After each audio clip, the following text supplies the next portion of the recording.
Assalamualaikum warahmatullahi wabarakatuh.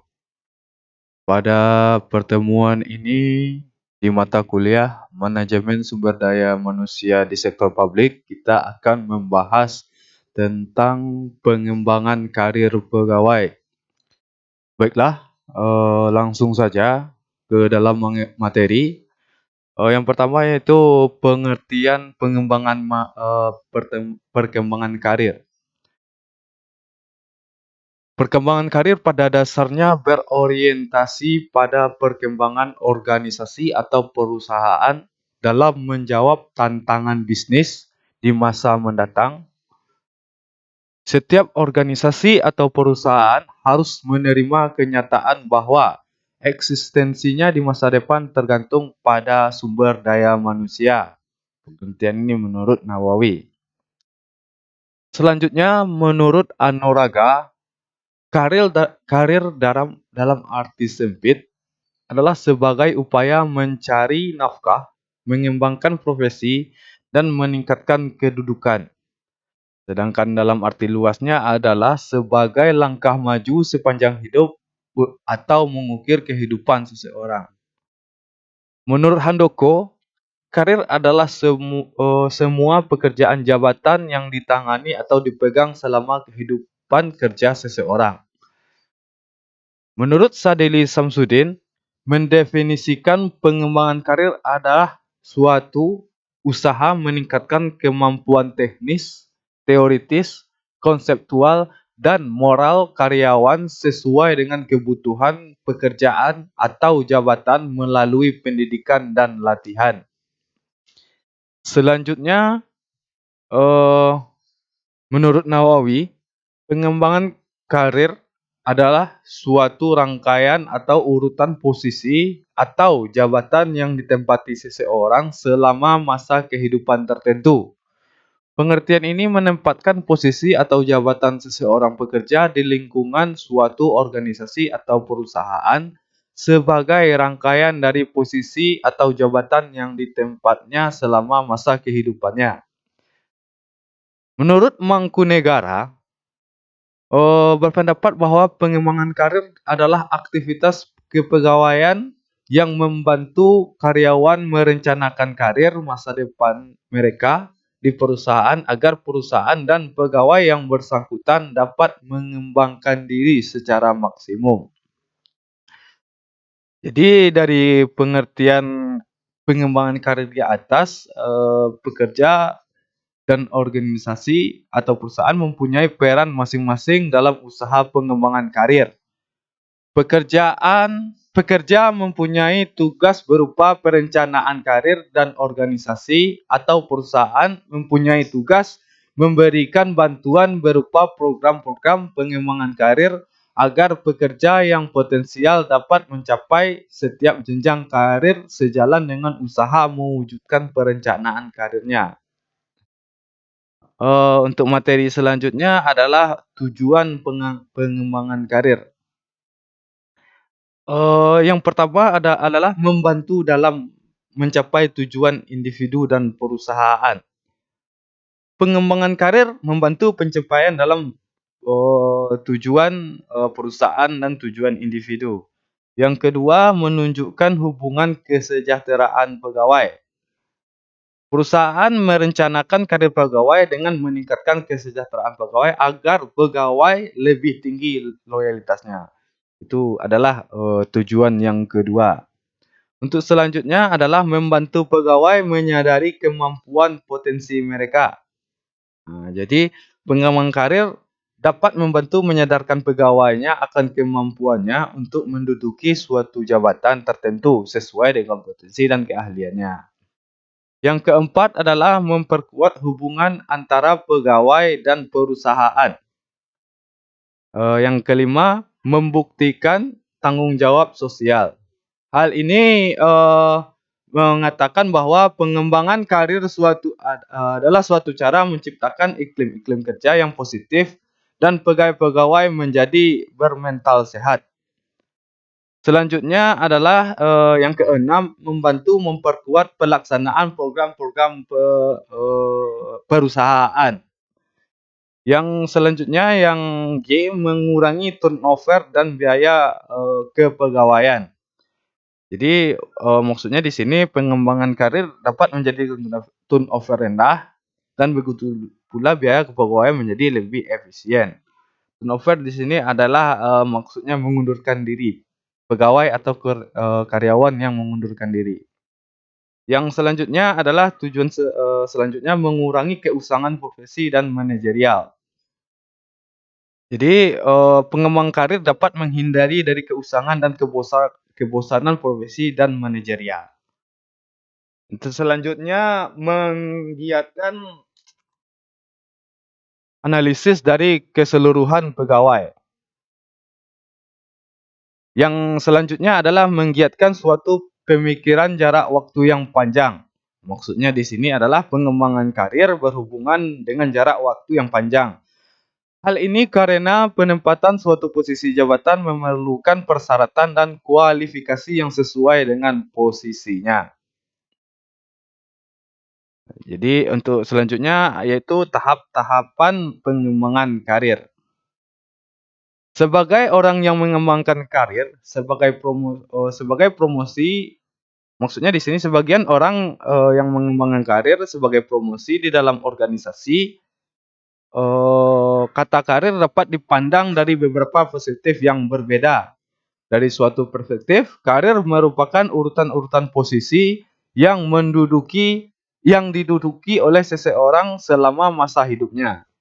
Ini merupakan karir yang objektif. Meskipun demikian, dari perspektif lainnya, karir terdiri atas perubahan nilai-nilai, sikap, dan motivasi yang terjadi karena seseorang menjadi semakin tua. Ini merupakan karir yang subjektif. Kedua perspektif tersebut, objektif dan subjektif, terfokus pada individu. Kedua perspektif tadi menganggap bahwa orang memiliki beberapa tingkat pengendalian terhadap nasib mereka, sehingga mereka dapat mengubah peluang untuk memaksimalkan keberhasilan dan kepuasan yang berasal dari karir mereka. Jadi tahapan karir yang pertama di sini kita akan membahas adalah karir awal. Merupakan tahapan pertama di mana seseorang memasuki sebuah organisasi. Selama tahap masuk atau getting in phase, karyawan berupaya memperoleh gambaran realistis mengenai organisasi dan mencari pekerjaan yang paling sesuai dengan keahliannya, pengalaman, preferensi, dan minatnya. Karir awal tidak selalu berjalan dengan mulus. Oleh karena itu, dalam tahap ini merupakan tahap penekanan pada perhatian untuk memperoleh jaminan terpenuhinya kebutuhan dalam tahun-tahun awal pekerjaannya. Selain itu, perusahaan seyogyanya mendorong para karyawan agar berpartisipasi dalam latihan penilaian mandiri dan hendaknya membantu mereka dalam menentukan jalur karir yang realistis dan fleksibel serta memformulasikan rencana karir. Tahapan eh, yang kedua adalah karir pertengahan. Merupakan suatu tahapan di mana setiap individu akan mengalami suatu transisi atau perubahan pada karir mereka. Dalam tahap pertengahan, individu mengkaji ulang pencapaiannya sampai pada saat itu dan kemungkinan untuk mencapai karir pribadi dan tujuan hidup di masa depan. Salah satu strategi untuk menyikapi masalah di pertengahan karir adalah dengan melatih karyawan pada karir pertengahan untuk membina karyawan yang lebih junior. Pengembangan suatu generasi pemimpin di masa depan akan menjadi suatu kontribusi yang signifikan, permanen, dan sangat memuaskan. Strategi lainnya untuk mengatasi masalah karir pertengahan adalah dengan menghadapi atau mencegah keusangan atau obsolescence. Untuk menyikapi persoalan ini, salah satu caranya adalah dengan mengirim karyawan ke seminar, workshop, pelatihan, dan lain-lain. Selanjutnya, tiga karakteristik pribadi yang cenderung diasosiasikan dengan kadar keusangan yang rendah. kemampuan intelektual yang tinggi, motivasi diri yang tinggi, dan fleksibilitas pribadi. Untuk tahap selanjutnya adalah tahap akhir, merupakan suatu titik balik terhadap produktivitas atau penurunan dan pensiun dini. Dapat mengikuti suatu krisis pertengahan karir. Individu yang produktif dapat memikul peran staf senior atau manajemen puncak, atau mereka mungkin tetap sebagai kontributor dalam peran non-kepemimpinan.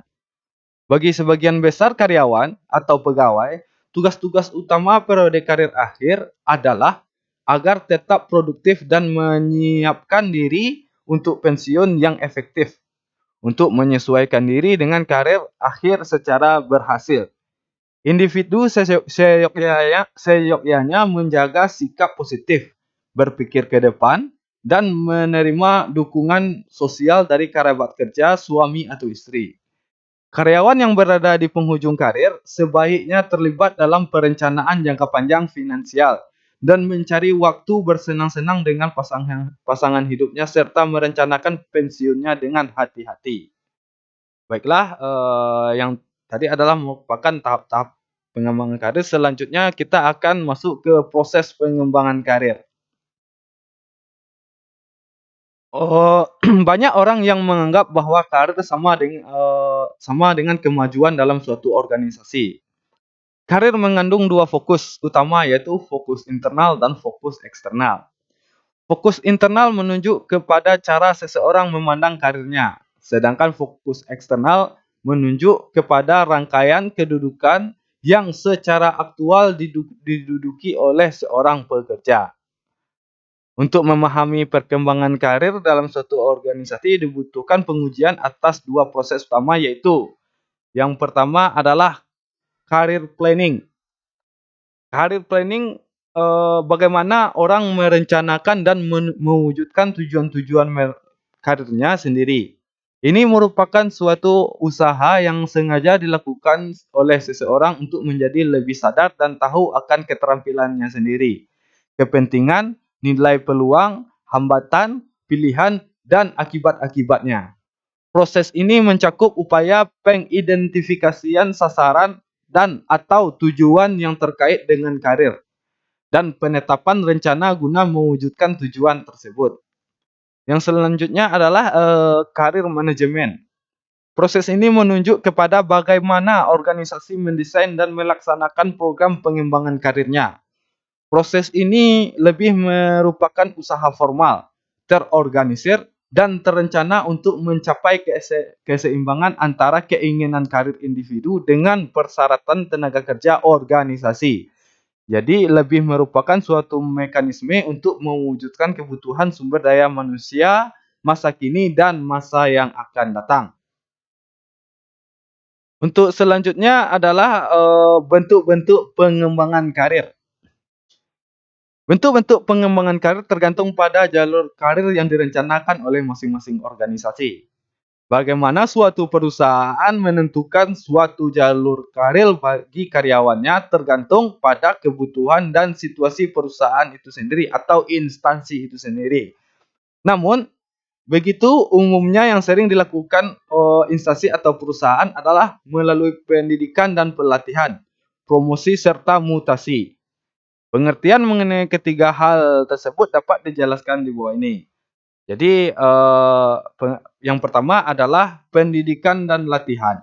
Adalah suatu kegiatan perusahaan atau instansi yang dimaksudkan untuk memperbaiki dan mengembangkan sikap, tingkah laku, keterampilan, dan pengetahuan para pegawai sesuai keinginan dari perusahaan yang bersangkutan. Yang kedua adalah promosi. Promosi adalah suatu perubahan posisi atau jabatan dari tingkat yang lebih rendah ke tingkat yang lebih tinggi. Perubahan ini biasanya akan diikuti dengan meningkatnya tanggung jawab, hak, serta status sosial seseorang. Untuk selanjutnya adalah mutasi adalah merupakan bagian dari proses kegiatan yang dapat mengembangkan posisi atau status seseorang dalam suatu organisasi. Istilah mutasi sendiri atau yang dalam beberapa literatur disebut sebagai pemindahan dalam pengertian sempit dapat dirumuskan sebagai suatu perubahan dari suatu jabatan dalam suatu kelas atau suatu jabatan dalam kelas yang lainnya yang tingkatannya lebih tinggi atau lebih rendah atau yang tingkatannya sama dalam rencana gaji. Sedangkan dalam pengertian yang lebih luas, konsep mutasi dirumuskan sebagai suatu perubahan posisi, jabatan, tempat, pekerjaan yang dilakukan baik secara horizontal maupun vertikal, atau promosi atau demosi di dalam suatu organisasi. Eh, Baiklah, sekian materi pada pertemuan kali ini tentang pengembangan karir pegawai atau karyawan. Mudah-mudahan dapat dipahami dan dapat dicerna dalam mata kuliah saudara semuanya. Akhir kata, wabillahi taufiq wal hidayah. Assalamualaikum warahmatullahi wabarakatuh.